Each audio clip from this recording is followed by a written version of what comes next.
Rebonjour YouTube. J'avais dit rebonjour la vidéo précédente, sauf que c'était la première des deux. Bon, du coup, c'était bizarre, mais on s'en fout. Rebonjour YouTube.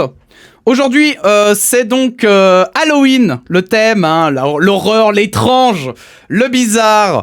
Et pour cette seconde vidéo, hein, aujourd'hui, nous allons regarder un YouTuber que je connais déjà, voilà, que j'ai découvert il y a quelques mois, qui, on va dire, a des hauts et des bas. On a un petit peu à en parler, mais je vais tout de suite vous le présenter sans plus tarder, car aujourd'hui, mesdames et messieurs, je vous présente Obscuria, voilà. Donc, pour ceux qui ne le connaissent pas, Obscuria, c'est un créateur de contenu sur YouTube qui a déjà pas mal d'abonnés, hein, 82 000 quand même, et qui va un petit peu à la manière de Feldup raconter des histoires étranges, bizarres, mais basées sur Internet. Voilà, c'est le thème, Internet et ses recoins les plus sombres, hein, finalement. D'ailleurs, c'est dans son à propos, qu'on va lire tout de suite, les recoins sombres d'Internet et autres mystères numériques. Alors, pourquoi est-ce que je disais avec des hauts et des bas? Je vous explique, c'est que Obscuria, j'ai regardé en fait d'abord cette dernière vidéo avant de tomber sur les plus anciennes. Et en fait, ce qui est assez marrant, c'est que dans ces anciennes vidéos, j'ai regardé un petit peu et il y avait un moment où je trouvais que c'était pas fou. Il y avait un côté un peu de teasing comme ça tout le long de la vidéo que j'aimais pas trop et j'étais en mode, j'hésitais même à vous les montrer à un moment donné parce que je me disais mais merde, en fait, ouais, je sais pas si c'est aussi dingue que ce que je pensais. Et puis depuis, j'ai regardé plus en profondeur cette dernière vidéo notamment. Et il faut dire qu'en fait, il a très très bien corrigé le tir, à mon sens évidemment, parce que je vous le rappelle, c'est une question de goût, hein, donc je vous présente que mon opinion bien sûr. Mais voilà, selon moi, en tout cas, ça devenait vraiment très chouette. Le montage était beaucoup mieux maîtrisé, le narratif surtout, parce que pour ces histoires-là, je me suis rendu compte, notamment avec Feldup et d'autres, que vraiment la narration est hyper importante. Et vraiment, Obscuria a step up de fou. Donc, j'espère qu'on le verra dans cette vidéo, qui est donc la dernière vidéo, je crois, en plus, qu'il a sortie. J'ai pas eu trop le choix, mais maintenant, elle a 1 mois et demi, je crois, à peu près, la vidéo. Donc, on va dire, c'est OK. Mais ça fait longtemps que je la garde de côté pour vous, mesdames et messieurs. Donc, j'ai trop hâte de la regarder. Et on va tout de suite se mater. Hop! Ce que vous ne savez pas sur Wikipédia, le côté obscur de la connaissance en ligne, donc de Obscuria. Je vous le gardais sur le côté et vraiment, elle m'a intrigué de fou furieux. J'espère qu'elle est aussi bien que le titre nous le promet. Peut-être il a trouvé son style, en effet. Mais c'est pour ça, hein, je suis pas trop difficile. Mais parfois, je préfère, en fait, quand il y a des créateurs pour lesquels je sens du potentiel, pour lesquels je me dis « Ah putain, c'est bien, mais il y a des trucs, j'ai l'impression qu'il faut optimiser. » Parfois, j'aime bien attendre un petit peu avant de vous les présenter. De cette manière, à mon sens, c'est un petit peu rendre honneur aux créateurs. Et comme j'ai pas envie de vous montrer des créateurs que je ne trouve pas bien, eh bien, voilà quoi. Bon, je vous rappelle aussi que vous pouvez me montrer vos créateurs préférés via Discord. Hein, pour ceux que ça intéresse, vous pouvez partager les vidéos que vous trouvez les plus intéressantes, les plus intrigantes, bien sûr, d'Internet. Et comme ça, eh bien, on peut les découvrir tous ensemble. Bref, mesdames et messieurs, ce que vous ne savez pas sur Wikipédia, c'est parti, c'est maintenant, on commence. Alors ça c'est bizarre, c'est pas la bonne vidéo. J'ai appuyé sur une touche mais c'était pas la bonne. Oups. Je me disais bien que ça n'allait pas avec le thème. Bon là du coup on est à 100% dans le thème, hein. Attention, attention. Y a plus de non mais ça fait pas peur, non. À d'autres, hein, à d'autres, à d'autres.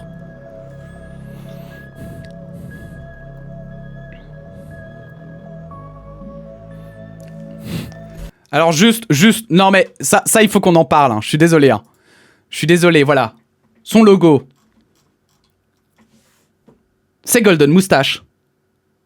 C'est Golden Moustache, voilà, il faut le dire. Obscuria est finalement le côté sombre de Golden Moustache, c'est tout. Non, je sais pas pourquoi ça me fait penser à Golden Moustache à chaque fois que je vois son logo. Il ressemble de loin, avec pas de lunettes. On a l'impression que c'est Golden Moustache. C'est parti. Connaissez-vous vraiment Wikipédia? Parce qu'en réalité, derrière la façade de cette bibliothèque virtuelle se cache un labyrinthe aux recoins insoupçonnés. Imaginez un monde où l'absurde côtoie le terrifiant, où des légions d'anonymes se sont lancées la tâche folle de consigner l'ensemble des connaissances de l'humanité, dans un seul et même lieu où la folie s'immisce parfois entre les lignes. Apprêtez-vous à plonger dans les profondeurs d'une zone d'internet que vous pensez familière, mais qui renferme en réalité des mystères dont vous ne soupçonnez même pas l'existence. C'est pour ça que ça m'intrigue, parce que Wikipédia, c'est quand même vachement modéré, il y a beaucoup de... Je veux dire, c'est géré par petites communautés, en fonction des langues, en fonction des pays et tout. Donc c'est pour ça que ça m'a intrigué de fou, c'est que je me suis dit, d'un côté, forcément, il y a des trucs bizarres sur Wikipédia, parce que c'est tellement immense que forcément, il y a des choses qui doivent être consignées et réelles, enfin, je veux dire, qui peuvent être consignées, qui sont totalement dans le but de Wikipédia, de recenser toutes les connaissances humaines. Et puis, d'un autre côté, je me dis, oui, mais c'est modéré, quoi, donc, je veux dire, il suffira pas de dire, ah ouais, ça c'était bizarre, source, mes fesses, quoi. Bref, il a un camo sniper. Alors, c'est pas un camo sniper, vous verrez, c'est une cagoule très bizarre. Je sais pas s'il l'a faite lui-même, d'ailleurs, mais je la trouve assez originale. Dans cette vidéo, et je crois qu'il liste ses sources de mémoire. Anomalies troublantes, et surtout de profils étonnants et pour certains même carrément terrifiants. Bref, bienvenue peut-être pas lui, dans peut-être pas Obscuria. de Wikipédia. Pour écrire cette vidéo, j'ai été amené à compiler des informations issues de quelques autres vidéos YouTube, de threads Reddit et de tout un tas d'articles accessibles en ligne.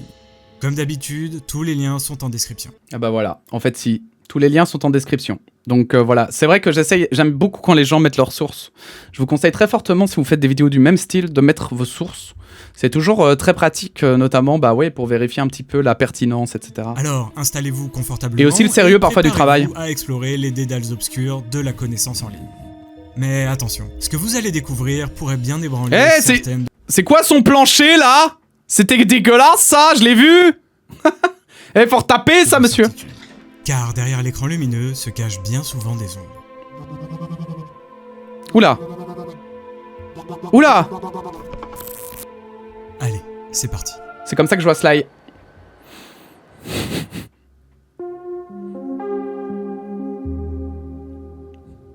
En 1994, Larry Sanger, un jeune américain, alors étudiant en philosophie à l'université d'État de l'Ohio, décide de s'abonner à une liste de diffusion concernant les travaux de Ayn Rand, une philosophe soviético-américaine très en vogue dans les milieux intellectuels new-yorkais des années 90. Cette liste de diffusion, que l'on pourrait, pour faire très simple, assimiler à une newsletter, a été créée par un jeune étudiant en finance d'Alabama, nommé Jimmy Wales. Quelques mois plus tard, c'est marrant parce qu'il s'appelle Jimmy Wales, et une whale, c'est une baleine. Et les baleines, c'est pas les gros arnaqueurs ou je sais pas quoi, un truc du style. Il y a pas un délire du style, enfin, bon bref. Larry crée sa propre liste de diffusion, et Jimmy décide de s'abonner en retour à cette newsletter. Les deux hommes échangent pas mal par mail, partagent des informations au sujet de cette philosophe et commencent à nouer, au fil des mois, un début d'amitié en ligne.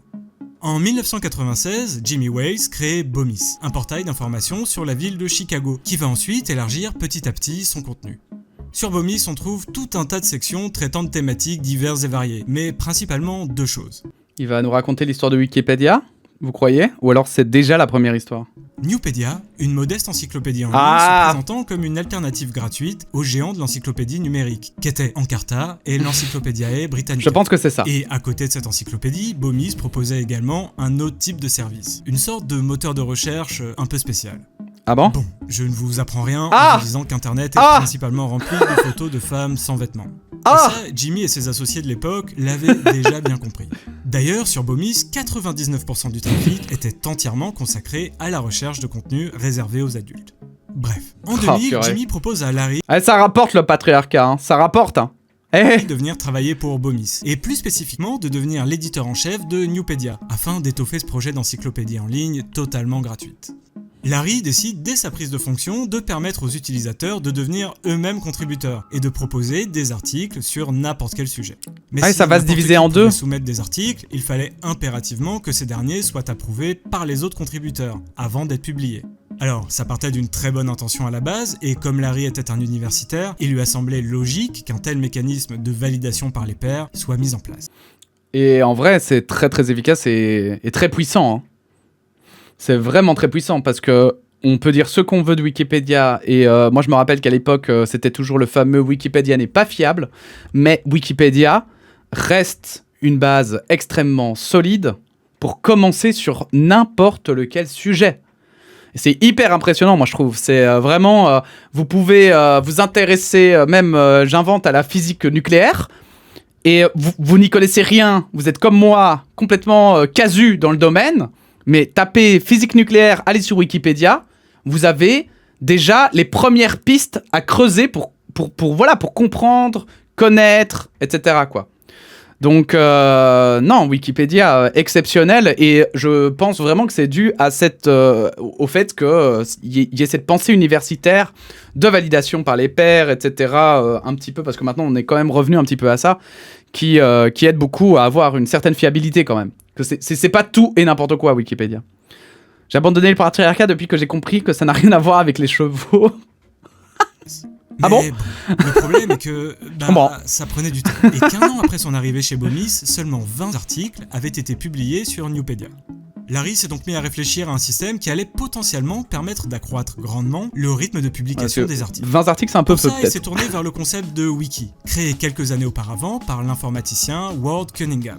Cunningham a créé le premier wiki en 1994, afin de permettre... C'est aussi impressionnant de voir à quel point la recherche aussi, et je vais dire l'innovation, le développement de nouvelles technologies repose sur des idées d'autres personnes. Je veux dire, t'as jamais une seule idée qui émerge toute seule, faite à 100%, etc. C'est toujours des choses... Ah oui, mais en fait, il y a un tel... je vais dire, c'est un peu finalement le tri des idées. Et l'innovation qui est positive et qui est bonne, c'est finalement l'innovation qui consiste à, effectivement, trier les idées et sélectionner les bonnes dans celles qui existent déjà. Parce que forcément, du coup, il y en a 80% qui, soit ne sont pas pertinentes, soit ne sont pas bonnes pour le projet, quoi. Donc, permettre la ça impressionne création toujours. de bases de données sur divers sujets, entièrement basées sur le concept de contribution collaborative. D'ailleurs, wiki est un mot hawaïen qui signifie rapide, vite ou informel. Et ça va intéresser Larry, qui se retrouvait alors face à un dilemme insoluble. Est-il préférable de privilégier la qualité à la quantité? Et surtout, ne faudrait-il pas créer une base de données gigantesque et gratuite, plutôt qu'une encyclopédie minuscule qui serait de toute façon incapable de lutter contre les géants de l'époque? Bon, on sait tous aujourd'hui quelle est la direction qu'il a choisie. Mais cette nouvelle orientation trahissait totalement la philosophie même de Newpedia. Il fallait donc repartir de zéro. En janvier 2001, Jimmy et Larry lancent donc un nouveau service de Bomis. D'ailleurs, pour la parenthèse, il y a une théorie, notamment en histoire, qui dit que quoi qu'il arrive, les éléments, si les éléments qui sont arrivés devaient arriver. C'est-à-dire que par exemple, si Adolf Hitler a existé, quel que soit ce que vous faites, même que vous remontiez le temps et que vous tuiez Hitler, ok, le type ne s'appellera plus Adolf Hitler, mais ce sera un autre type qui le remplacera, vous voyez ?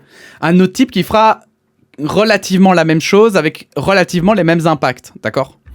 Et ça, c'est une théorie historique, mais plus, je veux dire, aussi philosophique, etc.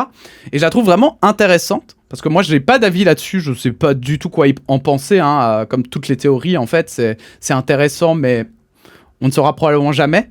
Et moi, je voulais savoir ce que vous en pensiez, voilà, parce que moi, je trouve que c'est quand même intéressant de savoir, et quand on y réfléchit, en réalité, cette théorie est vraiment solide, c'est vraiment possible que, quoi qu'il arrive, en fait, l'histoire se passe comme elle doit se passer et que, au final, il y ait une sorte de ligne directrice, au final, de l'histoire humaine. Comme, mais du coup, est-ce que, vis-à-vis des dimensions, est-ce que finalement, il y aurait une dimension, une ligne, enfin bon, bref. Baptisé. Il y a tout un tas de manières de penser le truc. Et en quelques mois seulement, ce nouveau portail comportait déjà 19 000 articles différents. Et la suite, vous la connaissez. Au moment où j'enregistre cette vidéo... Et c'est cool que ça existe via les dons. De 6 millions, vous avez déjà fait un don à Wikipédia ou pas, vous? Et près de 48 millions de... Faudrait un jour que j'en fasse un, ouais. Inscrits.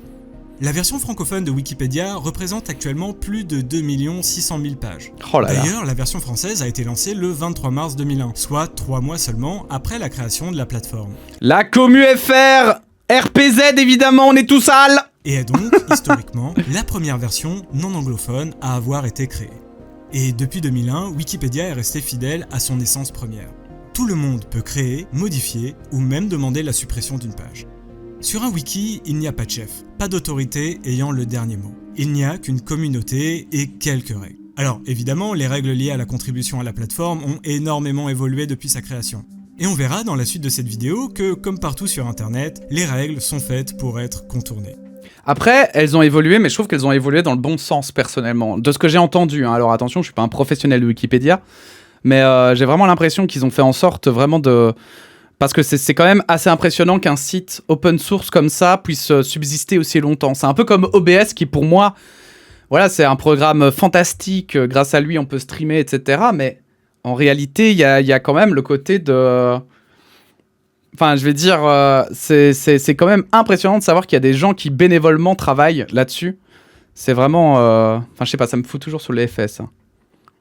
Et que de nombreuses personnes ont pu créer... Il n'y a pas de soucis, Scarian, tu peux t'endormir. De véritables anomalies. Si ma foi vous endort, tant mieux. Générer des dramas et un chaos que les fondateurs de ce portail n'auraient jamais imaginé. Mais avant de vous parler de ces ravagés de Wikipédia, laissez-moi vous parler un peu plus du réseau tentaculaire créé par cette armée de bénévoles assez unique sur internet.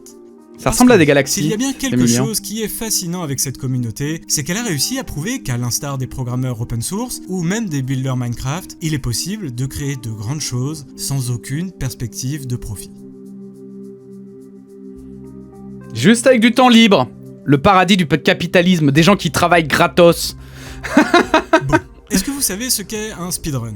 Le speedrun est une pratique généralement liée aux jeux vidéo et dont le but est d'atteindre le plus rapidement possible un objectif donné. Si vous connaissez pas le speedrun, vous n'avez rien à faire sur cette chaîne.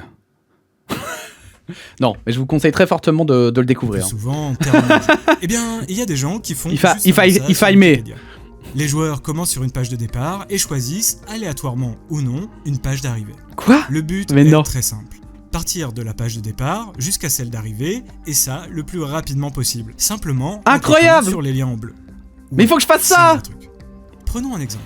Sélectionnons deux choses qui n'ont a priori rien à voir. Une poire à lavement et... allez, Emmanuel Macron. Sur la page de la poire à lavement, je peux cliquer sur le lien qui me renverra vers la page consacrée à l'hygiène. Sur cet article, je peux cliquer sur celui consacré à l'Europe, puis celui relatif à la France, et enfin trouver la page dédiée à Emmanuel Macron. Easy, voilà. Easy 4 petits clics seulement séparent Emmanuel Macron d'une poire à lavement. Ça me fait penser à la théorie des poignées de main, où on dit qu'il y a toujours 8 poignées de main, je crois, ça c'est aux États-Unis. Mais il y a 8 poignées de main entre toi et le président des États-Unis d'Amérique. Voilà. Et c'est en gros, c'est une moyenne qui a été faite sur les liens entre les gens et à quel point en fait on est plus proche que ce que l'on croit des personnalités notamment célèbres ou quoi que ce soit, et qu'en réalité on peut très vite en fait trouver, remonter, découvrir en fait quelqu'un que l'on cherche et donc rencontrer des gens. Et ça me fait beaucoup rire parce que cette anecdote-ci me fait aussi penser à une anecdote d'un ex-agent de la police secrète en Belgique qui m'expliquait qu'il faisait en sorte d'arriver par hasard parfois dans des bars, etc. Alors qu'en réalité, il savait très bien qui il allait voir et qu'en fait, voilà, il avait trouvé des astuces pour savoir quand est-ce que la personne reviendrait et tout. Et il faisait genre « Oh, mais... non, bonsoir monsieur, vous êtes qui ? Oh mais non, c'est vous ? Mais quoi ?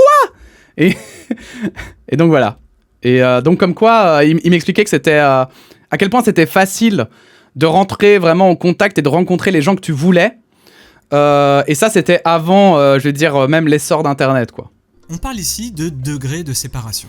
Naturellement, on pourrait facilement trouver un chemin plus long entre ces deux pages, parce qu'au final, sur les 7 millions de pages existantes, des liens, il y en a vraiment énormément.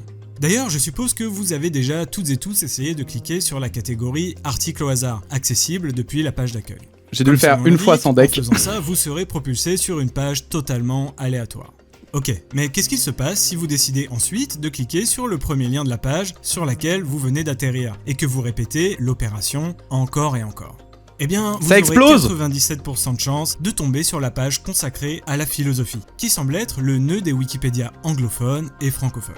Oh, d'accord. Mais est-ce qu'il marrant. existe un chemin qui permet de partir d'une page au hasard et d'arriver sur la page philosophie en passant par toutes les autres pages au moins une fois ? Figurez-vous que quelqu'un s'est posé cette question et que la réponse est non. La personne derrière la chaîne YouTube Incroyable. Mais ça, c'est, je veux dire, Fulloscopy aurait pu faire la même expérience en réalité. Udumb a fait un graphique représentant les connexions Si vous ne connaissez pas entre Fulloscopy, toutes les pages Wikipédia. n'hésitez pas à découvrir. Rapidement, il s'est rendu compte que s'il n'était pas possible de faire le tour des millions de pages de lien en lien, c'est parce qu'il y a, bien évidemment, ce que l'on appelle des pages orphelines. Sur Wikipédia, une page orpheline est un article dont aucune autre page ne pointe vers elle. Du coup, si vous voulez jouer au jeu dont je vous parlais tout à l'heure, et que vous choisissez comme page d'arrivée une page orpheline, alors ça peut durer très longtemps, et vous ne serez d'ailleurs pas capable de terminer votre partie. L'utilisateur Udumb a trouvé un total de 355 199 ah ouais, pages quand orphelines, même. ce qui représente donc environ 5% des pages de Wikipédia. Et puis, s'il n'est pas possible de faire le tour de Wikipédia en cliquant de lien en lien, c'est aussi parce qu'il existe des impasses. Une impasse étant une page qui ne comporte aucun lien vers d'autres articles Wikipédia. Et des impasses, on en trouve environ 6000. Ok. Mais comment ça se fait qu'il y ait des pages qui ne renvoient à rien du tout? Moi, ça me trouble un peu. Ça veut dire qu'alors du coup, aucun des mots utilisés dans la page n'est un terme suffisamment technique pour renvoyer à une autre page. Ça doit être ça, non? Mais s'il a une page Wikipédia en soi, est-ce que ça veut pas déjà dire que c'est un terme technique et donc en tant que terme technique, il n'utilise pas lui-même d'autres termes techniques? C'est la question que je me pose. Alors du coup, il y a deux possibilités. Soit, j'espère que vous me suivez toujours, hein. Soit les gens ont oublié de linker, en fait, donc de lier les termes techniques avec la page associée. Et donc du coup, c'est des pages qui sont des impasses, mais juste parce que en fait, les gens n'ont pas encore travaillé sur les liens qui pouvaient être faits avec d'autres pages. Ou alors, c'est vraiment des choses soit extrêmement simples, ou vraiment... je sais pas, j'avoue que la deuxième possibilité, ça me paraît vraiment étrange, quoi. Parce que qu'est-ce qui pourrait être vraiment tellement simple que pour ne renvoyer à aucune page? Parce que même le mot « je », le mot « le », il y a des mots même qui renvoient eux-mêmes. Du coup, s'il y a des impasses et des pages orphelines, est-ce que ça signifie qu'il existe également des impasses orphelines? Eh ouais, environ 2000. Quoi? À ce stade, la dernière question qu'on peut se poser est de savoir si parmi les presque 7 millions de pages, y en a-t-il qui, en plus d'être des impasses orphelines, auraient la particularité de n'avoir qu'une seule connexion avec elles-mêmes, et qui créeraient donc une sorte de boucle infinie? C'est quoi ça? Oui, et il y en a une seule. Ah, il y en a une! Alors oui, déjà, sachez que la tarte au Fanta existe, ce qui est déjà une découverte terrifiante en elle-même. Mais comme je vous le disais, cette page a la particularité étonnante J'avoue que c'est terrifiant. d'être la seule de tout Wikipédia qui, en plus d'être une impasse orpheline, renvoie vers une autre page qui n'est rien d'autre qu'un portail nommé Fantakuchen, le nom originel de cette recette venue d'Allemagne. Et sur ce donc portail, ça on ne peut ramène... faire qu'une seule chose, retourner sur l'article principal consacré à cette étrange recette, la rendant ainsi totalement unique. Enfin, c'était le cas jusqu'à il y a quelques mois. Parce qu'en fait, depuis la parution de la vidéo YouTube de Udumb, des contributeurs ont modifié la page pour y ajouter de nouveaux liens, faisant ainsi disparaître pour toujours cette anomalie. Ah oui, donc en fait, les pages orphelines, c'était bien la théorie numéro 1, c'est que les pages orphelines et les impasses existent probablement parce que les personnes qui ont créé les pages, qui ont effectivement contribué sur Wikipédia pour faire la page, eh bien, n'ont pas linké en fait, et que du coup n'ont pas fait les liens avec d'autres pages, alors que ils auraient probablement pu les faire. En soi, ce n'est pas très grave, à part pour le jeu. À la suite et de commencer réellement notre exploration parlais. dans les recoinçons de Wikipédia, rendons un hommage à cette petite anomalie partie trop tôt. Oh, ça les rignote. Oh my god. Oh my god. Ça vous donne envie? Bon, allez, je crois qu'il est maintenant grand temps de nous enfoncer dans les profondeurs.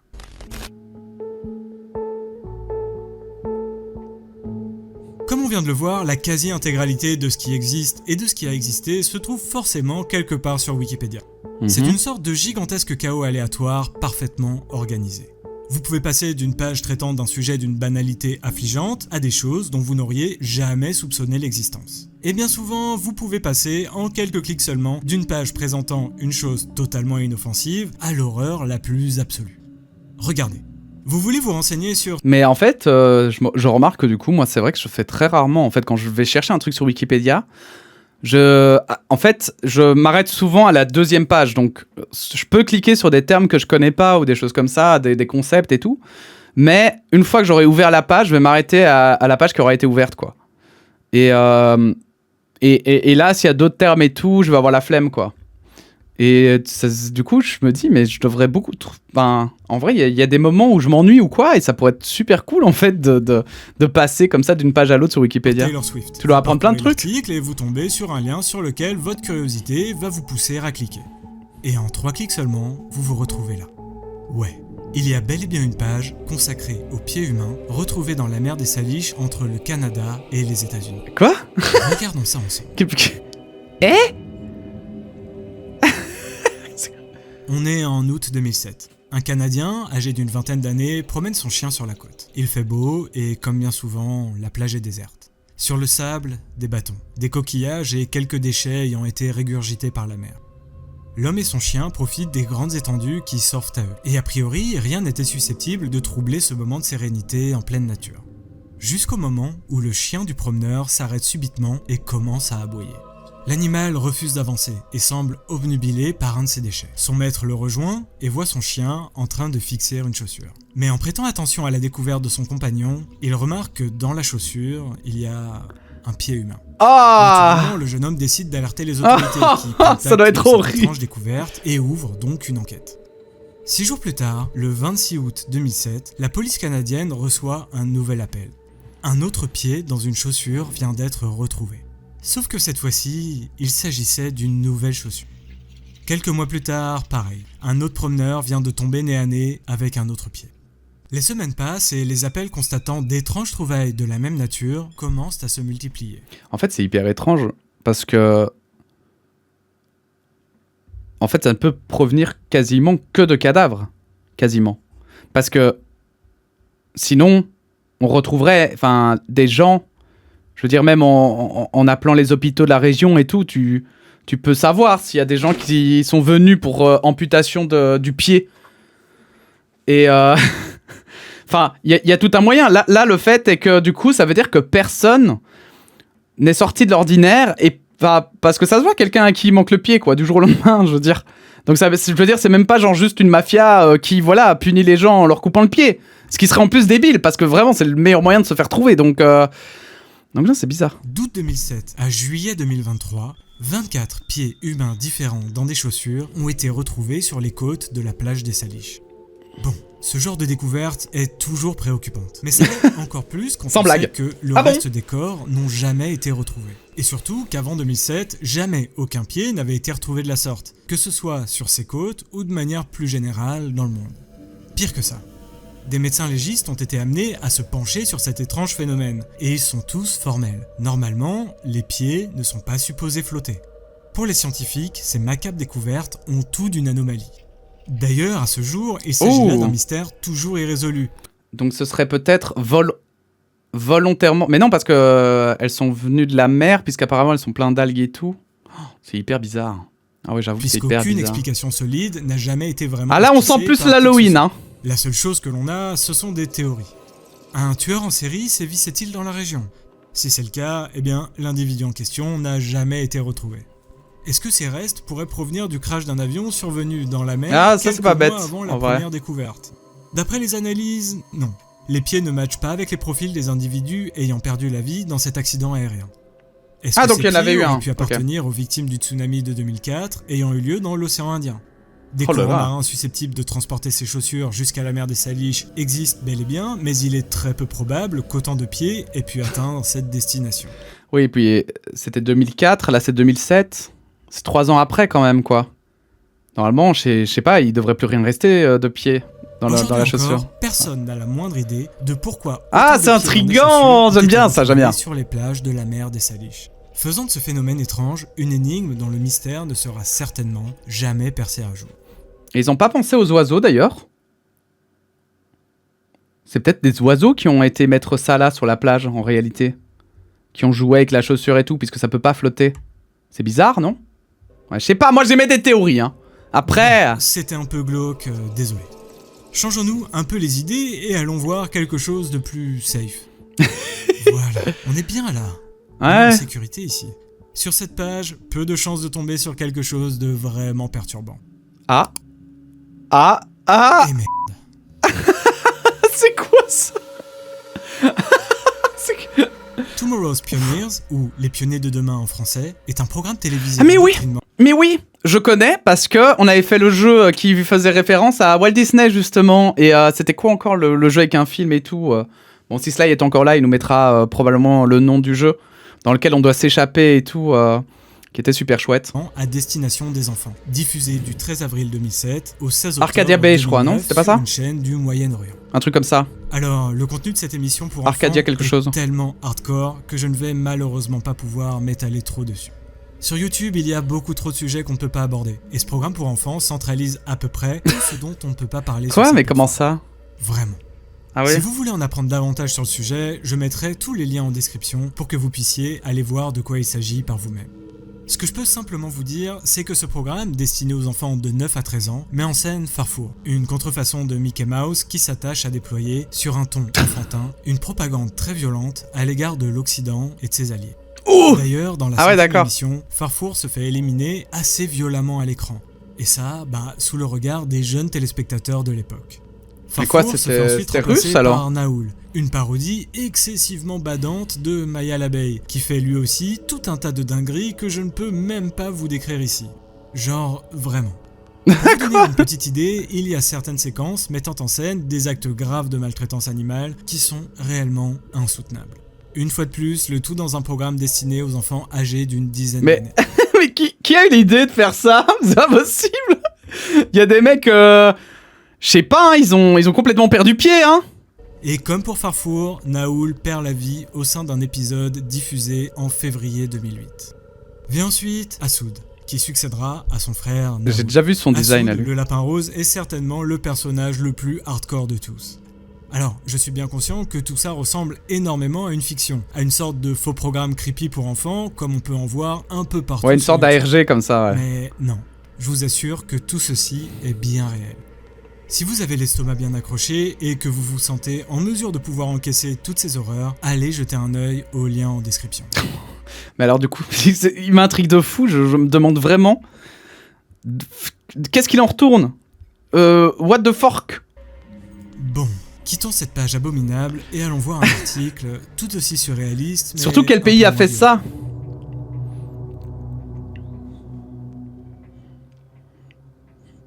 Where are you, dear général, ou Où êtes-vous, cher général en français, est un article traitant d'un fait vraiment étrange. Quand je suis tombé dessus, j'ai un peu halluciné. Alors, déjà, comme vous pouvez le voir, ça parle de la Corée du Nord. Et quand il s'agit de ce pays, généralement on peut s'attendre à toutes les absurdités possibles et imaginables. Ce pays, qui évolue en vase clos depuis de nombreuses décennies, m'a toujours semblé être une anomalie dans le monde dans lequel nous vivons. Tout là-bas m'a toujours paru dissonant, surréaliste et bien souvent terrifiant. Mais cet article aborde un sujet que j'ai découvert assez récemment et qui parle d'un morceau, supposément composé par le leader suprême, bien évidemment, et diffusé à minima depuis 2008 par les haut-parleurs de la gare de Pyongyang. Pour la parenthèse d'ailleurs, si la Corée du Nord ça vous intéresse, il y a des super BD de journalistes, d'auteurs qui sont allés en Corée du Nord et comme on peut pas prendre de photos, c'est parfois très compliqué de référencer un petit peu ce qui s'y passe, et puis aussi de manière sûre, etc. Et du coup, c'est pour ça qu'ils le font souvent en BD, et que c'est hyper intéressant parce qu'ils retranscrivent en fait tout ce qu'ils ont vécu et tout ce qu'ils ont vu. Et donc, c'est assez, je pense que c'est assez fiable, donc n'hésitez pas, il y a pas mal de BD différentes qui traitent du sujet, mais voilà. Quand on regarde les rares vidéos du quotidien des Nord-Coréens, tout semble assez irréel. Déjà, tout est clairement mis en scène pour que les rares étrangers capturant des images aient une vision idéalisée et fortement truquée de la réalité du pays. Maintenant, imaginez-vous 2 minutes vous réveiller à Pyongyang et qu'un morceau, vraiment très étrange, se mette à grésiller au travers des haut-parleurs de la capitale. Écoutez à quoi ressemble ce morceau qui résonne chaque matin dans les rues de Pyongyang.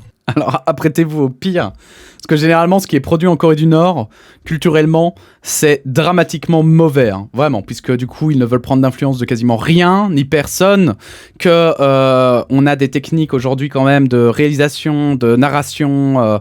Par exemple, pour les films. Je connais très bien le sujet des films, ça m'a intéressé à un moment donné. Les films nord-coréens, j'étais curieux de ce qu'ils faisaient. C'est indescriptible. Hein. C'est de la propagande, mais vraiment pure. On n'est pas dans du divertissement. On est littéralement, je veux dire, on fait un siècle en arrière dans le cinéma, quoi. Maintenant, je pense que c'est en train de changer un peu parce que la Chine, ça commence déjà à changer en Chine. Et du coup, à mon avis, la Corée du Nord va emboîter le pas, mais c'est violent, quoi. On fait vraiment un retour en arrière d'un siècle, mais avec des caméras HD, etc., quoi. Je veux dire, sans être le top matériel, ça reste acceptable, quoi. Donc c'est très bizarre.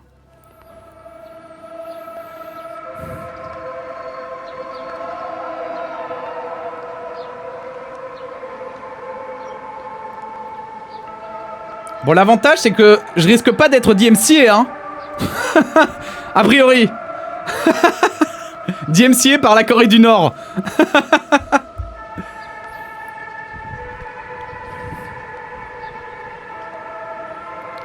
Oh, mais quelle ambiance, dit. Oh. Et tu tombes en dépression quand tu écoutes ça chaque matin, hein. C'est pour rendre les gens fous, ça, c'est sûr. Je ne sais pas vous, mais je trouve ça totalement surréaliste. On dirait vraiment une bande-son d'un vieux film d'horreur italien avec des sonorités de térémine totalement éthérées et quasi fantomatiques.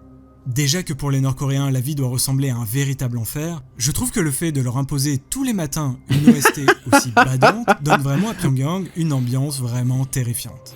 Alors moi je vais être franc, je pense que les Nord-Coréens, alors déjà les Nord-Coréens qui vivent déjà là-bas, donc ceux qui n'ont pas fui le pays, ceux qui ne se sont pas fait assassiner, ceux qui ne se sont pas fait emprisonner, bref ceux qui restent, je pense qu'en réalité ils ont l'impression que c'est un peu comme ça partout et que de toute façon ça change rien, que c'est la vie qui est comme ça.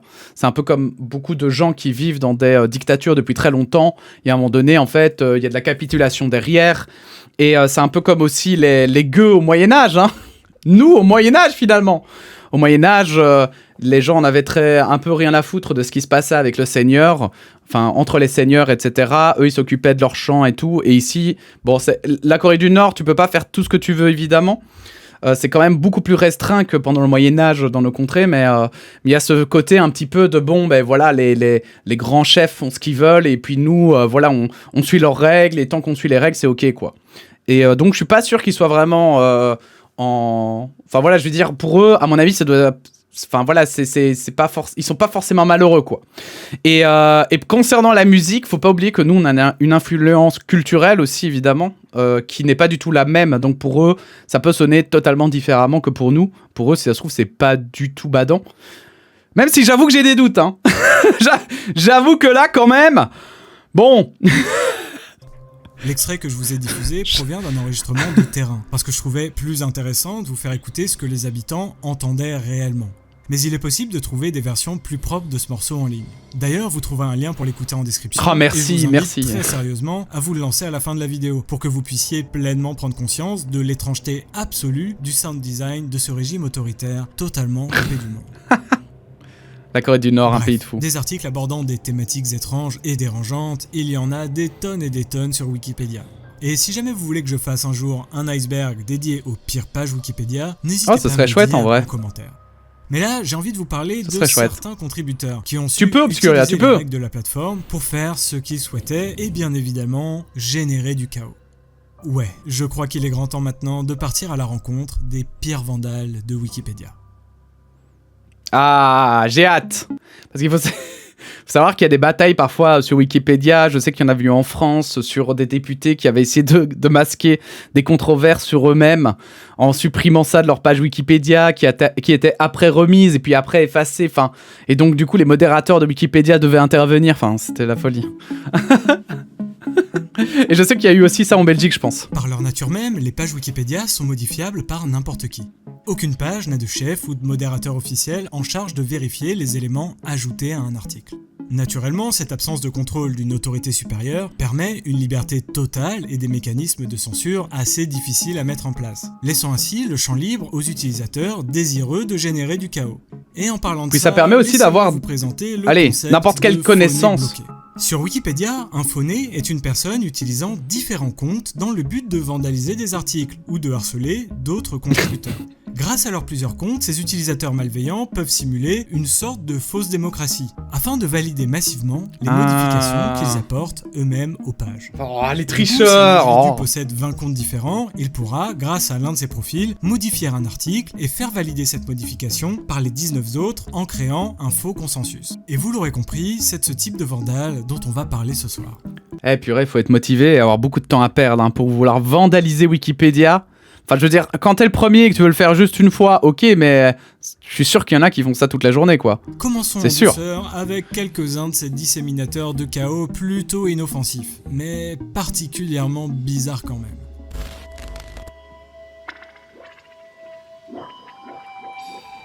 Au milieu des années 2010, un étrange utilisateur s'est totalement lâché sur Wikipédia et semble n'être intéressé que par une seule et unique chose, les reprises musicales d'Alvin et les Chipmunks.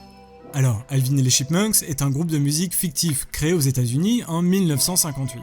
Il s'agit à la base d'un dessin animé, mais qui comportait une dimension musicale, puisque les trois rongeurs reprenaient très régulièrement des morceaux très populaires. C'est pour ça qu'ils chantent tout le temps, je déteste les Chipmunks. Simplement, je déteste. Je déteste et je sais que ça a été vraiment une période, ça a été un moment de vie pour toute une génération, mais moi je suis désolé. Déjà que j'aime pas les comédies musicales, alors les Chipmunks, avec leur laissez tomber. Voix caractéristique. Bref, le seul et unique but de cet utilisateur était d'ajouter des informations sur les reprises d'Alvin et les Chipmunks aux pages Wikipédia de diverses chansons, et de répandre par ailleurs des informations extrêmement détaillées sur toutes ces reprises. Et clairement, ces nombreux ajouts n'étaient vraiment pas nécessaires du tout. Qu'il ait une page liée à cette série animée qui détaille les reprises, à la limite, ok, pourquoi pas. Mais cet utilisateur modifiait les pages dédiées aux chansons originales pour ajouter des sections entières consacrées aux reprises des Chipmunks. Et si je vous parle de cet utilisateur, c'est que, croyez-moi, il a modifié beaucoup de pages. Pour vous donner une idée, en une seule journée, il pouvait modifier plus d'une centaine de pages, juste pour les garnir d'informations en lien avec Alvin et les Chipmunks. Non mais ça c'est quelqu'un qui a des tocs ou je sais pas quoi, non ? En 2010 à son bannissement total du site en 2015, cet utilisateur a effectué près de 100 000 modifications sur différentes pages consacrées à des chansons célèbres. Là, clairement, on est dans l'obsession la plus totale. Ah, le mec, il est le vrai fan. Je trouve fascinant de me dire que quelqu'un a passé 5 années de sa vie à quasi quotidiennement le fan originel pour évoquer des reprises franchement insupportables de ces trois personnages fictifs. Ah, merci, on est d'accord. Bon, à la limite, c'est juste bizarre. Et vous allez voir que de nombreux autres utilisateurs sont allés vraiment beaucoup plus loin que ça. Mais c'est sûr.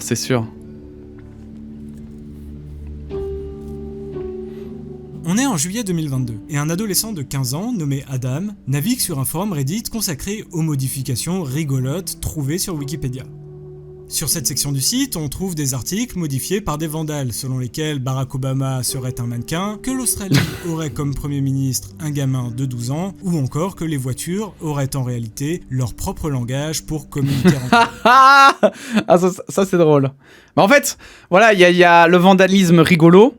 Le vandalisme de troll mais gentillet, puis il y a le vandalisme vraiment qui porte préjudice, genre typiquement je sais que voilà les conspirationnistes, il y a une partie des conspirationnistes qui croient des vandales de Wikipédia finalement. Bref, ça fait plus de dégâts du coup. Adam se souvient soudainement d'une étrange photo qu'il avait trouvée il y a quelque temps sur Wikipédia. Une image d'Alan McMasters, l'inventeur du grille-pain électrique. En y regardant de plus près, on peut immédiatement voir que la photo a simplement été manipulée pour paraître ancienne.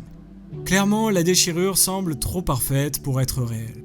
Pour lui, il est assez clair que cette photo n'est pas authentique et décide de partager cette intuition sur Reddit.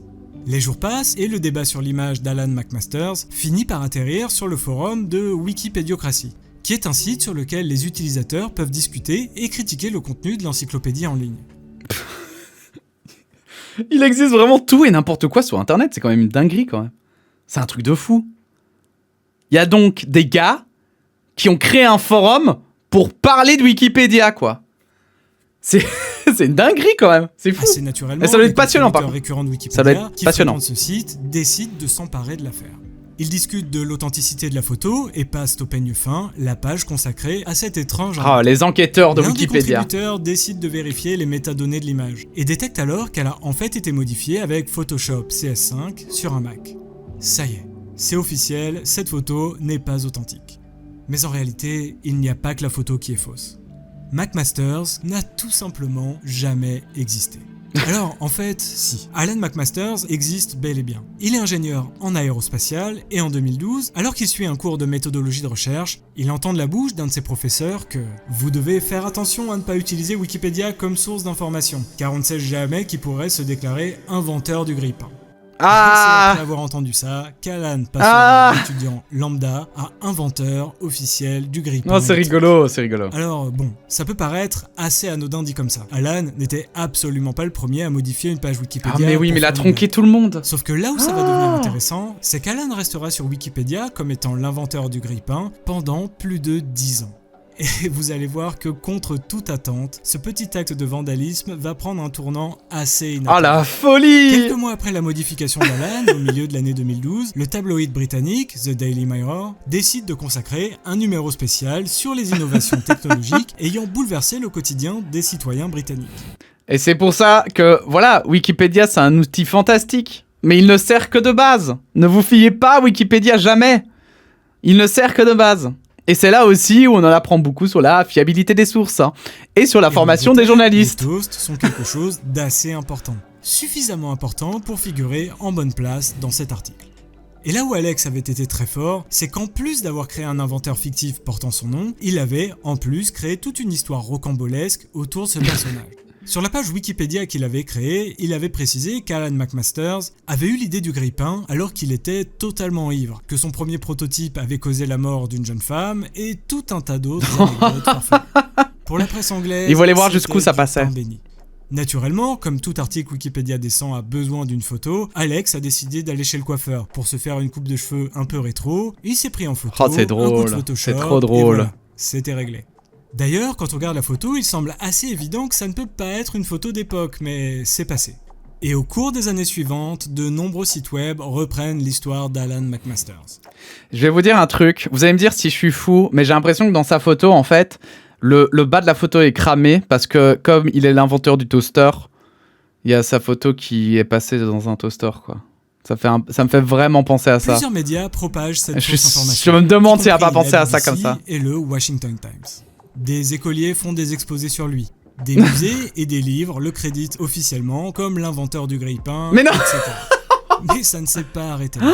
L'effet boule de neige provoqué par ce faux article Oh, a la fait folie. en sorte qu'une école primaire en Écosse a instauré une journée commémorative Oh non. en l'honneur de McMasters. Oh. Que l'équivalent anglais de Top Chef a fait une émission spéciale toast en son honneur, que des entreprises de pain de mie tranché se sont servies de son image, et qu'elles ont remercié ce mystérieux inventeur pour avoir littéralement révolutionné la gastronomie anglaise.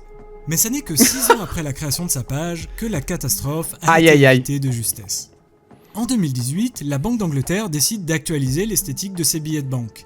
Et qui se retrouve sur la Oh liste non. des candidats pour les nouveaux billets de 50 livres? Ce cher Alan McMasters. Ah. Quand ta blague va beaucoup trop loin.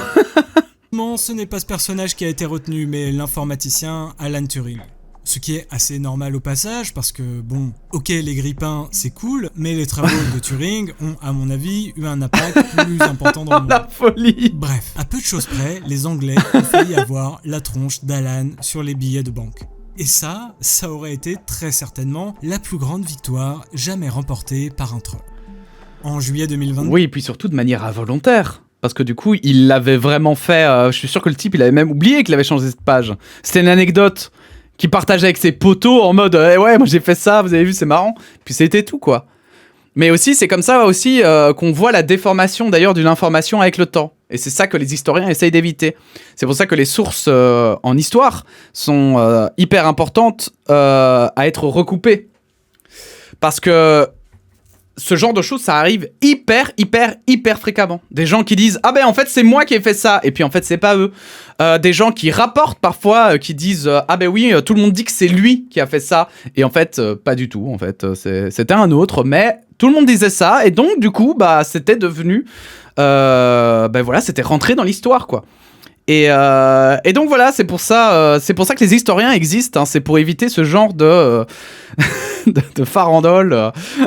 Le jeune Adam, qui avait découvert la supercherie, a décidé d'alerter les modérateurs de Wikipédia pour que cet article purement fictif soit supprimé. Du coup, aujourd'hui, si vous voulez consulter la page dédiée à Alan McMasters, vous serez automatiquement redirigé vers une page consacrée au concept de désinformation. Non mais c'est bien, c'est malin. Racheter, Alan est devenu un contributeur régulier de Wikipédia et consacre désormais son temps libre à la correction d'articles sur ces sujets de prédilection. Ouais, j'avoue qu'il doit s'en vouloir le mec. Il doit s'être dit putain, j'ai juste moi de base, mon prof, je voulais juste lui montrer qu'il avait raison. Enfin, je voulais juste vérifier à quel point ce qu'il disait était vrai. Et il se retrouve dans un truc. Ok, bon.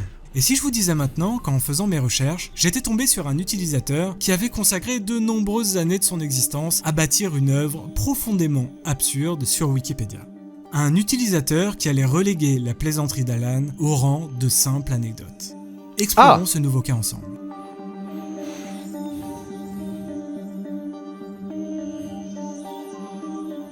Sur les près de 7000 langues et dialectes existants dans le monde, on en retrouve environ 300 sur Wikipédia.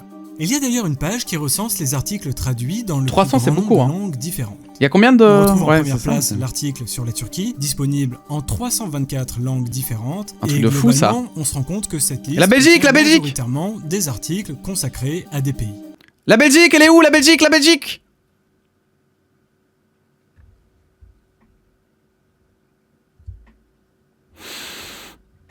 Heureusement, il y a l'Europe, quoi.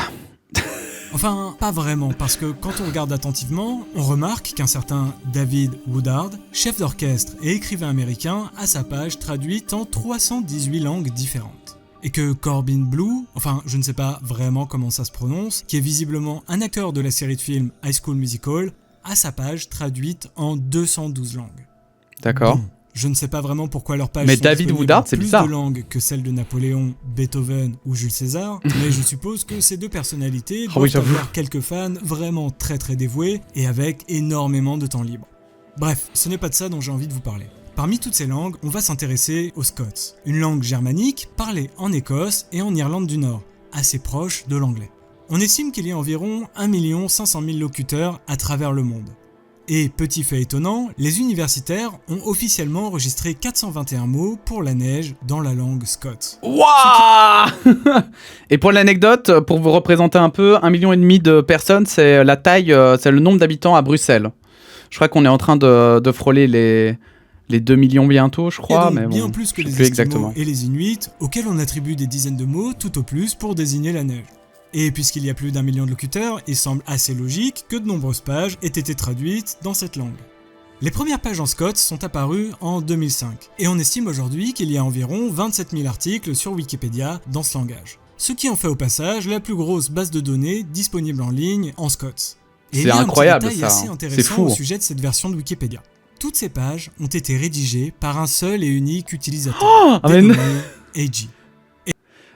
Bah alors, par contre, d'ailleurs, Wikipédia, ça restera une mine d'or en termes d'information pour les générations futures. Donc, moi, j'espère vraiment qu'Internet, c'est une invention qui va rester pendant très longtemps.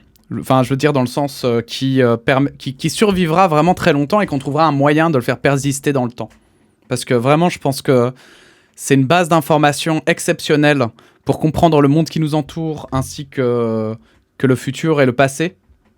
Aegis s'est inscrit en 2013 et est rapidement devenu l'un des contributeurs les plus prolifiques de Wikipédia en scots, devenant même l'administrateur principal de cette partie du site. Et encore plus intéressant, AG ne parle pas un seul mot de scots. Quoi ? Rien, que dalle. Et d'ailleurs, les 27 000 articles qu'il a rédigés ne sont même pas en scots. Cet utilisateur a juste manuellement réécrit des articles en anglais avec ce qu'il estimait être un accent scots. Il inventait même carrément des mots qui sonnaient simplement écossais pour lui. Alors, il a étalé tout son racisme envers le Scot.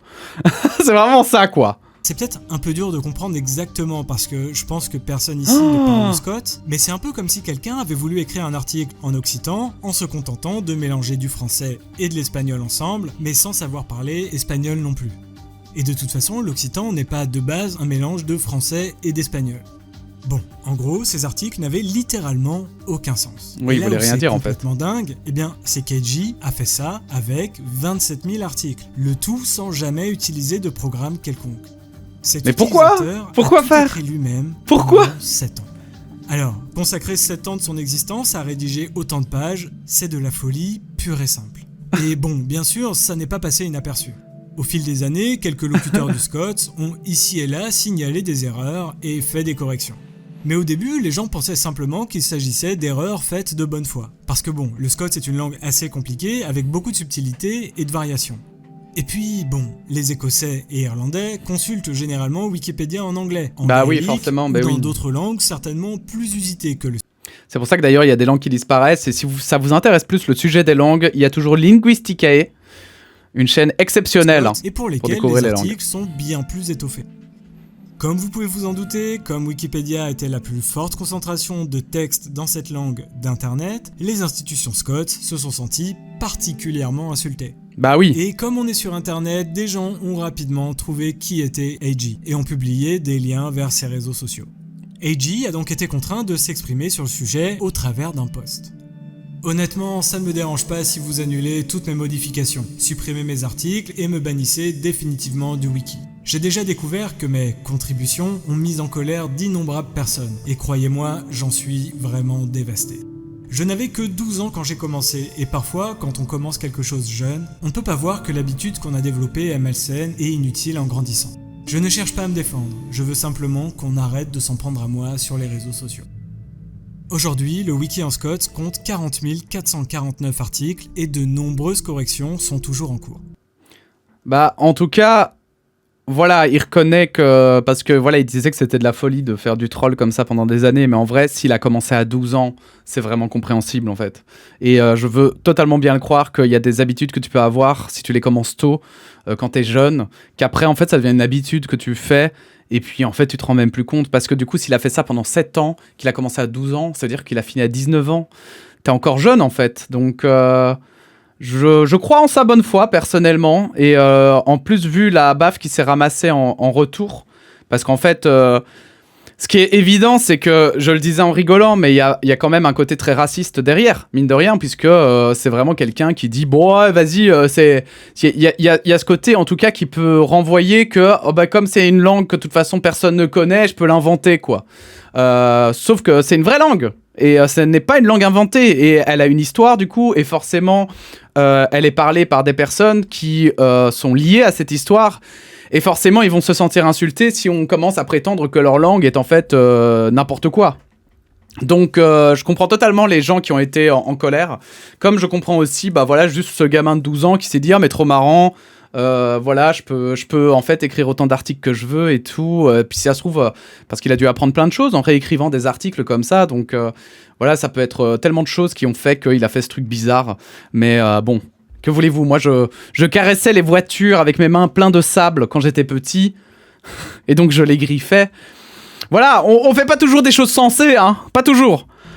D'une certaine manière, l'étrange projet de Eiji a laissé place à une communauté bienveillante, soucieuse de redorer le blason de leur langue et par là même... Et c'est chouette ça. Ça c'est donc super. Au final, la gigantesque déglingue de Eiji aura permis à cette section de Wikipédia de s'étoffer et de rendre plus précis linguistiquement les articles disponibles dans la langue scots. Bon, quittons le monde des histoires simplement étranges de Wikipédia et mettons un premier pied dans la partie consacrée à des utilisateurs bien plus préoccupants. Ah ! C'est enfin le vrai début d'Halloween. Brad Watson est un homme d'une 60aine d'années, résidant à Miami, en Floride. Brad est un personnage atypique et qui mène une double vie assez troublante. Le jour, Brad est percussionniste pour des formations musicales et joue dans de petits événements aux quatre coins de la Floride. Et à la nuit tombée, Brad révèle son vrai visage. Il se met devant son ordinateur, se connecte à son profil de contributeur Wikipédia, et là, il se lâche. Vraiment. Comment Parmi ça? tous les utilisateurs que je vous ai cités jusqu'ici, Brad est vraiment celui qui semble être le moins en prise avec la réalité. Pour la faire simple, dans les méandres de son esprit tourmenté, Brad est persuadé d'être la réincarnation de tout un tas de figures historiques de premier plan. Benjamin Franklin, Albert Einstein, Plutarque et même Jésus-Christ. Ouais. Mais en fait, je comprends pas. Il y a quand même un délire extrêmement étrange de vouloir réincarner des gens. Vouloir être la réincarnation de gens importants. Parce qu'au final... Enfin, je sais pas, on s'en fout, non? Même si t'étais la réincarnation de Jésus-Christ, qu'est-ce qui voudrait dire que tu serais toujours pertinent aujourd'hui? Pareil, je veux dire pour n'importe qui, hein, pour Einstein ou quoi que ce soit. Einstein, t'es la réincarnation d'Einstein aujourd'hui. Enfin non, Einstein c'est encore récent, mais... Allez, j'en sais rien, moi. T'es la réincarnation de Platon aujourd'hui. Ok, très bien, mais la philosophie, elle a fait 50 milliards de pas que Platon ne connaît pas. Donc, si t'es la réincarnation, tu l'as un peu dans le pet, quoi. Hein. On a beaucoup avancé, les technologies aussi, on a découvert plein de choses. Bon, va falloir se mettre à jour, quoi. Rien que ça. Telle une amérante, il hante littéralement des centaines de pages. Mais surtout, ça changerait quoi? De théories Trop bizarres et de pseudosciences totalement délirantes. Ses contributions abordent généralement des thèmes assez variés comme la physique, les extraterrestres, la période antique et bien évidemment la religion. En fait, c'est une sorte de narcissisme finalement. C'est peut-être des gens qui... Je fais de la psychologie de comptoir, on est totalement d'accord, mais c'est peut-être des gens qui, bah voilà, ils veulent... je sais pas, ils veulent avoir de l'importance et donc ils se prétendent descendants de quelqu'un d'important parce qu'ils espèrent que ça rayonne sur eux, je ne sais pas. D'une manière clairement pathologique, il dévie les pages auxquelles il s'attaque vers les abysses de sa folie, avec quasi systématiquement des délires numérologiques autour des chiffres 4 et 7. Sur les articles auxquels il contribue, Brad crée un réseau labyrinthique, menant invariablement vers les 7 sceaux bibliques, thème majeur du livre de l'Apocalypse, très présent dans l'iconographie chrétienne. Brad prétend en effet avoir déchiffré certains mystères apocalyptiques au sein d'une thématique qu'il décrit lui-même comme étant au-delà des théories d'Einstein, susceptible de bouleverser l'ordre de l'univers. Seulement au-delà des découvertes d'Einstein. Oui, bien sûr. Ouais, mais c'est pour ça, en final, ça rejoint toujours ce côté un peu narcissique, hein, c'est de faire le buzz, parce que au final, je pense qu'il y a un côté de lui qui sait très bien qu'en fait, c'est du pipeau ce qu'il fait, mais voilà, le fait de parler d'Einstein, le fait de parler de grands scientifiques et tout, ça, il espère que ça va lui donner de la visibilité, quoi. Depuis le temps, Brad est bien connu des modérateurs officieux de Wikipédia, et ses modifications sont généralement effacées rapidement, et ses comptes se font bannir sans sommation. Mais Brad trouve systématiquement un moyen de revenir. D'ailleurs, il ne sévit pas que sur Wikipédia. Non, Brad est partout sur internet, et ça depuis très longtemps. Sur son profil LinkedIn, il est possible de voir son étonnant CV, qui ne mentionne qu'une seule et unique expérience professionnelle, le fait d'être la réincarnation du Christ. Ah, mais je crois que je vais changer ma page LinkedIn et je vais mettre ça. Hein. Moi, je suis la réincarnation de Mandela. Voilà. C'est ce que j'ai fait de ma carrière, en fait. Alors, attention à pas confondre avec imitation. C'est pas du tout la même chose. Hein. Moi, je suis pas fan de lui. Je suis lui, d'accord, ok? C'est pas du tout la même chose. Donc... Bon, est-ce que j'ai besoin de dire quel est mon travail à partir du moment où ma vie, en fait, a déjà été passée? Bon. Brad administre également un blog nommé Seven Seals, dont le contenu est vraiment délirant et qui part dans absolument tous les sens. Si vous voulez vous immiscer dans l'esprit de quelqu'un de particulièrement confus, je vous invite vraiment à aller y jeter un œil. Comme je vous le disais, Brad est présent depuis très longtemps sur Internet. En 2002, il était interviewé par le Orlando Sentinel, où il exposait déjà sa doctrine confuse sur les théories au-delà d'Einstein. Et où En fait, ce qui est fou aussi, hein, c'est qu'il a un travail normal, hein, donc je suppose qu'il est totalement sociable, enfin qu'il est inséré dans la société. Ça qui est dingue. Il indiquait avoir déposé, en 1998, un manuscrit de 74 pages à la Maison Blanche, afin d'alerter le gouvernement américain de l'imminente apocalypse qui allait se répandre sur le monde. Je te jure que parfois à la Maison Blanche, ils doivent se tordre de rire. Plus de 20 ans plus tard, Brad Watson continue encore et toujours de modifier des articles Wikipédia, qui se font généralement instantanément censurés. Et à bien observer les dernières traces numériques qu'il a pu laisser ici et là sur internet, il semblerait que son obsession pour les setso ne fasse que s'intensifier de jour en jour. Ça, malheureusement, les cas comme ça, je vais dire psychologiques avancés comme ça ne fait qu'empirer. Hein. Bon, eh bien, je crois qu'il est grand temps de vous présenter le cas qui est, Mais en vrai, s'il vit bien avec, dangereux. Est-ce qu'on s'en fout pas un peu? Je sais pas. Le oui. Quoi? C'est comment ça inquiétant? Le Wikipédia est ce le qui Wikipédia se rapproche croate. le plus d'une mémoire collective. Alors, pas forcément pour sa véracité ou pour sa précision, mais plutôt pour son accessibilité. Les témoins d'une époque finissent toujours par disparaître, certains écrivent des livres, d'autres témoignent oralement, mais plus les années passent et plus les récits se perdent en se noyant dans les narratifs plus récents. Et factuellement, plus de gens enrichissent leurs connaissances grâce à des vidéos de vulgarisation ou grâce à des articles Wikipédia qu'en lisant des livres ou thèses universitaires. Du coup, plus les années passent et plus l'histoire officielle se synthétise, car les critères premiers ne sont pas l'exigence ou la précision, mais l'accessibilité. Le problème, comme on l'a vu tout au long de cette vidéo, c'est qu'une poignée d'individus peut contrôler secrètement des faits que des millions de personnes consulteront quotidiennement. Alors, quand il s'agit de l'inventeur Et c'est vrai que ça, c'est un vrai problème. Des articles en Scott, D'où l'importance de toujours recouper ses sources. Ne vous satisfaisez pas de Wikipédia quand c'est important, évidemment. Je dis pas quand entre potes vous vous demandez quelle est la surface de Saturne, par exemple. Bon, on s'en fout, hein, voilà, que ce soit correct ou pas.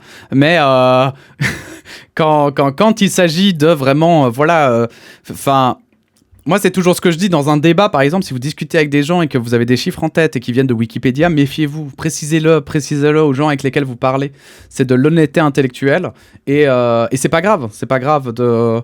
Enfin, moi, en tout cas, j'ai jamais trouvé ça grave. Je préfère que quelqu'un me dise, bah oui, j'ai vu ça, mais je suis pas sûr que ce soit vrai, plutôt que quelqu'un qui me dise, non, c'est sûr, alors qu'en fait, c'est entièrement faux et qu'il a pas vérifié, en fait. C'est embêtant, mais bon, c'est pas dramatique non plus. Imaginez maintenant qu'un pays entier ait été victime d'une réécriture silencieuse, totalement mensongère, et faite insidieusement pour façonner la jeunesse d'une nation entière. Oh. Eh bien, c'est ce qu'a subi la population croate pendant près de 15 ans sur Wikipédia, faisant ainsi de cette dernière histoire une des plus grandes manipulations de l'information en ligne de notre époque. Notre histoire commence en 2005. Un mystérieux utilisateur, dénommé Kubura, publie sa première contribution sur la version croate de Wikipédia. Et pendant 4 ans, Kubura tissera silencieusement sa toile dans l'ombre. En 2009, lui et un petit groupe d'administrateurs aux idées clairement d'extrême droite commencent à répandre, doucement mais sûrement, leur influence. C'est marrant, mais c'est souvent les mêmes. Hein. C'est marrant, hein. C'est rigolo. La méthode est tout aussi simple qu'efficace. Éliminer systématiquement et discrètement les contributeurs qui osent exprimer des opinions modérées ou libérales sur tout un tas de sujets controversés. Leur objectif est clair, réécrire l'histoire de la Croatie selon leur vision nationaliste et profondément autoritaire. Mais c'est dingue parce que je pensais qu'il y avait justement, que c'est pour ça qu'il y avait des enfin c'est peut-être avant ça. Ah mais il a parlé de 2005, ouais peut-être que c'est pour ça. C'est peut-être pour ça que maintenant il y a des modérateurs justement par pays, par région, machin. Et donc en plus, on va dire des contributeurs lambda comme n'importe qui peut l'être. Vous avez aussi des modérateurs qui vérifient bien que justement parfois s'il y a des articles qui prennent de l'importance ou quoi, ils vérifient si les sources sont bien des vraies sources, etc., que ça ramène bien à de vraies choses. Ils ne veulent pas simplement manipuler l'information. Mais évidemment, plus la langue est parlée, plus il y aura des modérateurs de cette langue, quoi. Donc c'est ça qui est compliqué aussi. Redéfinir son identité même. Et peu à peu, l'histoire se transforme sous leurs doigts. Le régime anti-yougoslave de la Seconde Guerre mondiale, connu sous le nom d'État indépendant de Croatie, est glorifié. Les crimes de guerre commis par ce gouvernement sont minimisés, voire effacés. Et bien sûr, de nombreuses théories, plus que douteuses, sont diffusées au sein même des articles en lien avec l'histoire du pays. Et tout un tas de contre-vérités s'infiltrent insidieusement dans de nombreuses pages, semant le doute et la confusion. C'est quand même... En fait, moi, je trouve ça toujours très spécial, hein, ce fait de... Et particulièrement pour l'extrême droite, pour le coup, de nier son histoire, de nier ce qui s'est passé. Il y a toujours ce côté de... Soit toujours le rendre plus acceptable, ou de le nier. Et je trouve ça vraiment... je comprends pas que les gens ne tiquent pas plus, quand même, sur le fait que l'extrême droite s'amuse beaucoup à travestir la réalité, quand même. Mais soi-disant, voilà, parce qu'on peut reprocher beaucoup de choses à beaucoup de gens, mais les gens au moins qui ont l'honnêteté de ne pas mettre sous le tapis les affaires qui les arrangent, je trouve qu'on devrait leur donner plus de crédit que les gens qui, voilà, justement, vont minimiser des choses qui se sont passées, des faits, vont les réécrire. Et je le répétais, hein, mais vraiment, les historiens sont là pour ça, vraiment. Alors maintenant, il suffit pas de se dire historien pour être historien, bien sûr. Il faut avoir écrit, il faut connaître son sujet. Méfiez-vous, par exemple, d'un historien du Moyen-Âge qui va commencer à vous dire des trucs sur les temps modernes ou sur l'époque contemporaine. Évidemment, c'est pas parce qu'il est historien du Moyen-Âge que forcément il connaît toute l'histoire. Pareil aussi avec les régions. Vous avez par exemple, c'est rare, hein, mais ça arrive que vous ayez tout à coup des historiens qui soient invités sur des plateaux de télévision. Alors ça c'est pas rare du coup, mais et en fait, voilà, j'invente, mais leur spécialisation c'est l'histoire du Moyen-Âge en Russie. Et puis, on vient leur poser des questions sur l'Europe. Bon, quelle est la pertinence de leur avis ? Pourquoi est-ce qu'on les a invités ? Est-ce que vraiment, en tant que spécialistes, ils peuvent donner leur opinion alors qu'en fait, ils ne sont pas spécialistes de ce sujet-là ? Voilà. Ça, c'est des choses à toujours prendre en compte et je trouve que en histoire, ça se remarque très fort. Chez les historiens, ça peut facilement se voir, quoi. Donc, vous voulez un exemple choquant ? Ça prend un peu de temps, mais ça vaut le coup. Sur le camp de Jasenovac, où des dizaines de milliers de Serbes, Juifs et Roms ont perdu la vie, est réécrit pour grandement minimiser le nombre de victimes. En 2018, il était notamment possible de lire que ce lieu d'horreur n'était qu'un simple camp de travail. Assez clairement, l'objectif du petit groupe mené par Kubura était de réécrire petit à petit l'histoire, tout en niant la souffrance de milliers de personnes. Mais ça n'est que la partie émergée de l'iceberg. Et c'est ça qui est vraiment terrible, hein. C'est pas et c'est ça que les gens, moi je trouve, de manière générale, vraiment concernant la politique et les informations, je pense que les gens sous-estiment vraiment la part de malveillance que certains peuvent avoir.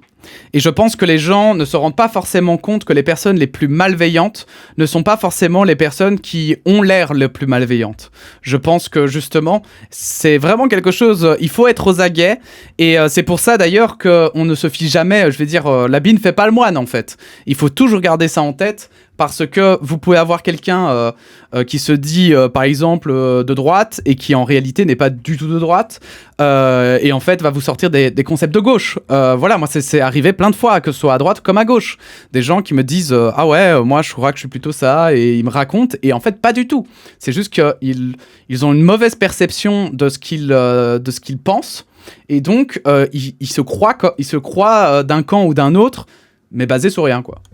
Ces manipulateurs sont allés jusqu'à affirmer que les manipulateurs font très très mal. La Pologne, ils font très très mal. Un prétendu massacre à très grande échelle des Polonais sur les Allemands, inversant ainsi totalement les rôles des belligérants de la Seconde Guerre mondiale. Et l'histoire, ça se réécrit vite. Dans tout ça, c'est que des millions de Croates, dont de nombreux étudiants, utilisaient cette version de Wikipédia comme source principale d'information, ignorant totalement qu'ils étaient les victimes d'une manipulation à grande échelle.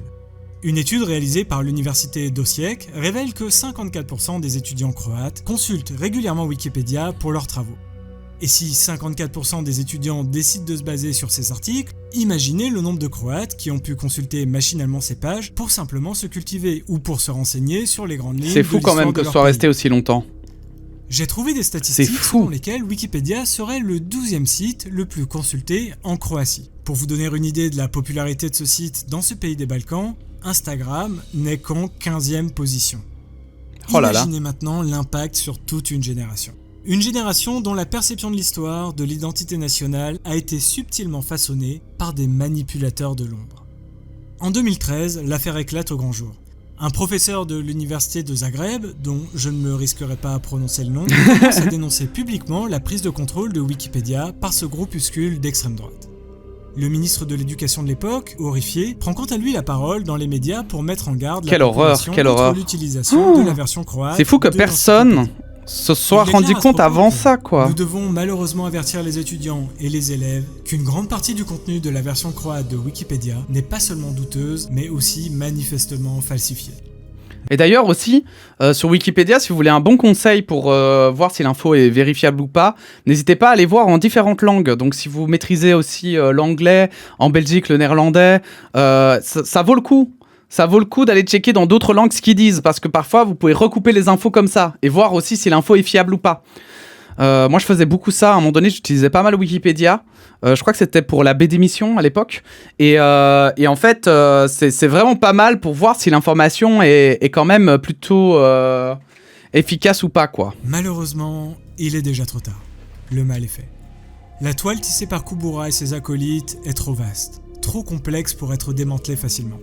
Et pendant des années, la fondation Wikipédia restera impuissante face à cette situation. Oh là là, Les tentatives de la c'est communauté terrible, ça. internationale pour intervenir se heurtent à un mur invisible.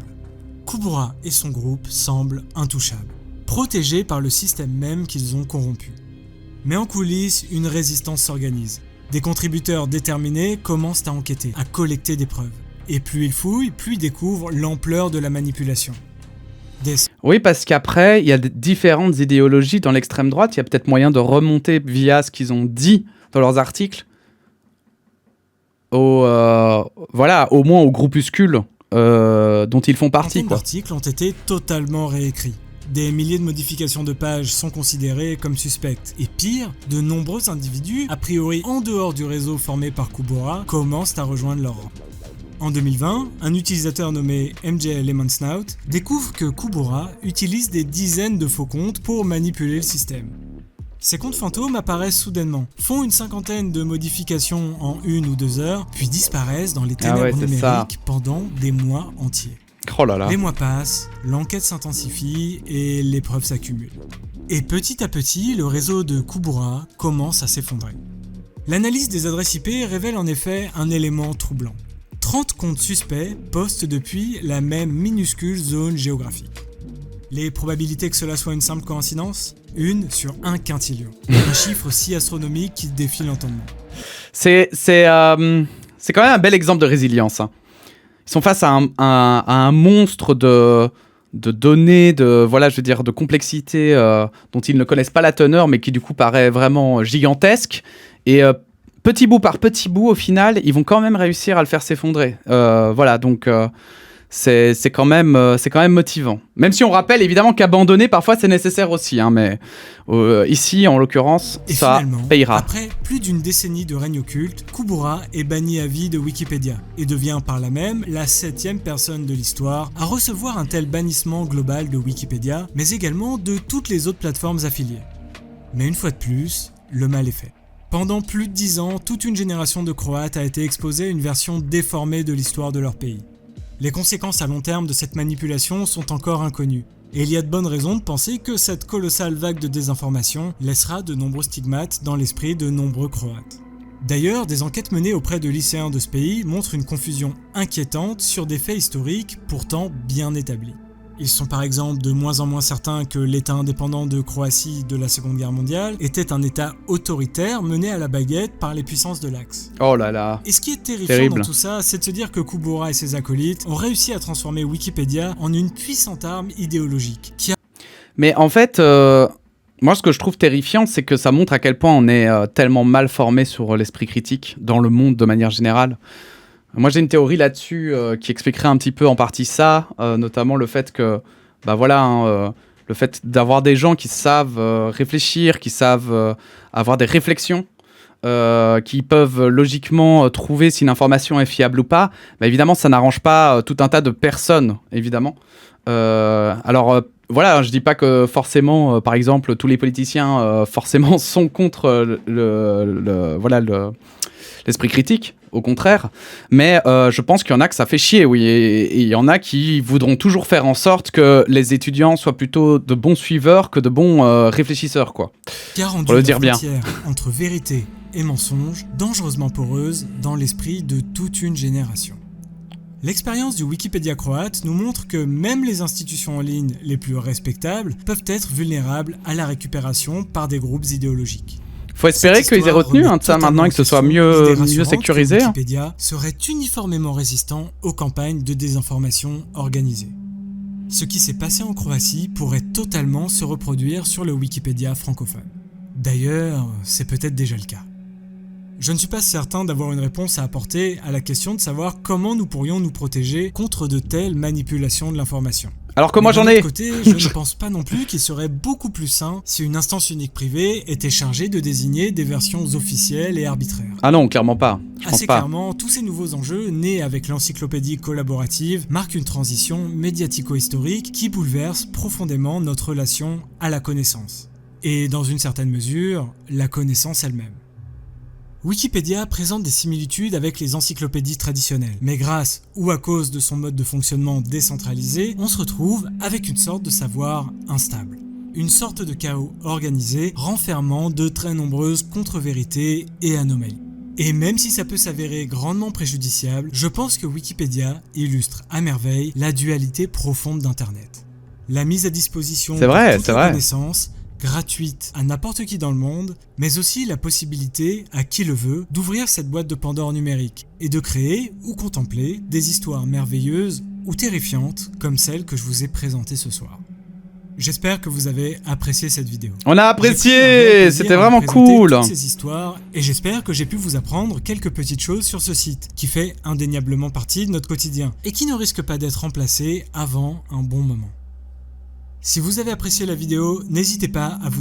Non, c'était vraiment bien, Obscuria, c'était vraiment bien, voilà, je le dis, non, mais... Voilà, pour moi, là, il a trouvé son rythme de croisière, il a trouvé totalement... Enfin, je vais dire, ce que je pouvais lui reprocher dans des vidéos plus anciennes, je le retrouve plus du tout, donc ça me fait plaisir. Moi, je suis très très content de cette évolution, donc je vous rappelle, hein, c'est Obscuria, voilà, vous avez vu, on s'est abonné direct, hein, voilà. On a liké, regardez, on like même, on like. Nous, on met le pouce bleu. N'oubliez pas d'aller, bien sûr, soutenir ces créatrices que l'on vous montre hein, dans ces différents reacts.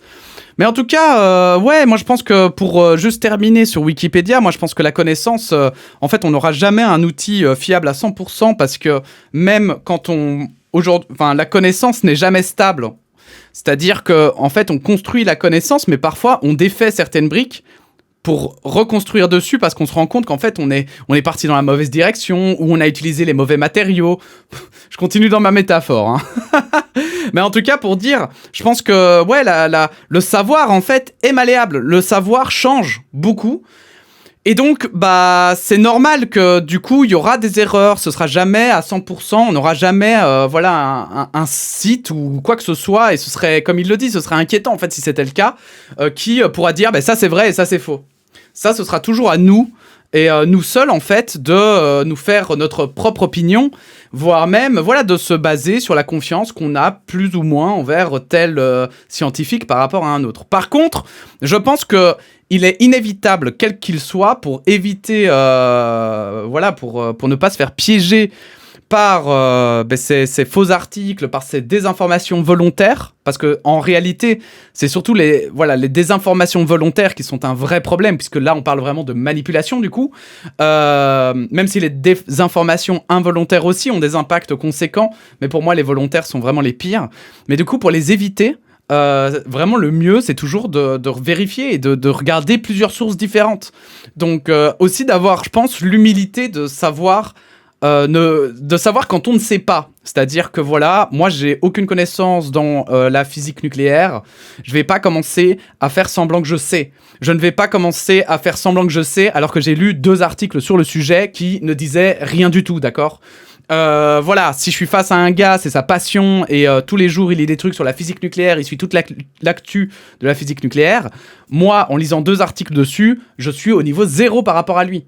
Et en fait, c'est ça qui est aussi assez marrant, c'est que souvent les gens qui savent ont cette humilité en fait. Parce que quand on sait surtout ce qu'on ne sait pas. Et c'est pour ça qu'en fait, moi je me méfie beaucoup des gens qui disent les choses avec aplomb et avec beaucoup de confiance. Parce qu'en réalité, quand vous écoutez un scientifique, par exemple, qui parle de son sujet, vous le voyez, il est toujours hésitant, il nuance toujours plein de choses. Et c'est pour ça d'ailleurs que c'est difficile à vulgariser et que les journalistes galèrent parfois, que les scientifiques sont toujours mal à l'aise en plateau, parce qu'en fait, parfois, il y a les journalistes qui vont faire des raccourcis que les scientifiques ne voulaient pas faire. Et donc, ou alors des raccourcis qui sont pas totalement exacts et les scientifiques veulent rester dans l'exactitude la plus proche possible. Donc voilà, bon bref, tout ça pour dire, vraiment, je pense que pour ne pas être désinformé, le mieux, c'est de multiplier ces sources d'informations, qu'elles vous plaisent ou non d'ailleurs.